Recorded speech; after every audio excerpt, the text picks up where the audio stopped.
అవును. ఈ లోపల 83కి టెలివిజన్ స్టార్ట్ అయింది. సో ఆల్రెడీ మేము నటులుగా ఉన్నాం కాబట్టి అప్పుడు ఒక బచ్చేశ్వరరావు గారని, గడ్డం రామచంద్రరావు గారని ఇలాంటి వాళ్ళు కొంతమంది పెద్దవాళ్ళు ఉండేవారు.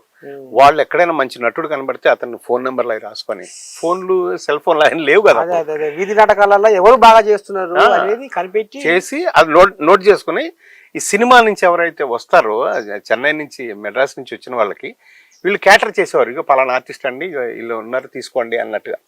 ఈ చిన్న వేషాలు కూడా అంత స్క్రూటినీ ఉండేది అప్పుడు మాకు. అబ్బా చేసే ఆయన మేము అదేంటి టైంపాస్ గా చేసేవాళ్ళం. అది ఏంటి చిన్న వేషం చేస్తున్నాం లేకపోతే ఇంకోటి అట్లా కాకుండా మనం యాక్ట్ చేయాలి కెమెరా ముందు అది అనే దాంతో చేసాము. టెలివిజన్ లో మాకు ఆకలి తీరినంత వర్క్ ఉందిగా, టెలివిజన్ మాతోనే స్టార్ట్ అయింది. ఇప్పుడు కాదమ్మర్ అంటే ఇక్కడ నిర్మాత, డైరెక్టర్, హీరో మొత్తం ఇక ఏ టు జెడ్ మొత్తం అసలు అందుకనే నేను ఆ రాగం ఎత్తుకున్నా. లేలేత సోయగాల నందనవనం అంటే ఈ నందనవనంలో ఎన్ని రకాల చెట్లు ఉన్నాయో ఇప్పుడు అన్ని రకాల కళలు ఉన్నాయి నీ దగ్గర అనేది.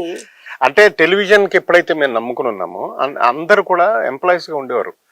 నేను ఎంప్లాయ్మెంట్ కాదు, ఇదే నా జీవితం, ఇందులోనే బతకాలి అనేది చేసుకున్నాం.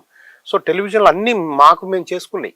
డబ్బింగ్లు మేమే చేసుకునేవాళ్ళం, సో స్క్రిప్ట్స్ మేమే చేసేవాళ్ళం, సో డైరెక్షన్ మేమే చేసేవాళ్ళం. సో అలాగా మమ్మల్ని మేము ప్రూవ్ చేసుకోవడానికి నిర్మాతలు కూడా మేమే అయ్యాం. సో అలా అన్ని రంగాల్లో కూడా మనకి అంటే సినిమాకి సంబంధించిన అన్ని. ఇప్పుడు అసిస్టెంట్ డైరెక్టర్ అంటే నేను అసిస్టెంట్ డైరెక్టర్గా పనిచేసినప్పుడు ఆకులేసి అన్నాలు పెట్టేవాడిని, అందరూ తిన్న తర్వాత ఆకులు కూడా తీసేవాడిని. మాకు ఏ పని ఏంటి అలా అంటే అంత ఇన్వాల్వ్మెంట్ ఆ జీవితంలో అలా ఉండేది. ఇంటికి వెళ్ళటానికే మాకు వారానికి 2-3 రోజులు ఇంటికి వెళ్ళేవాళ్ళం.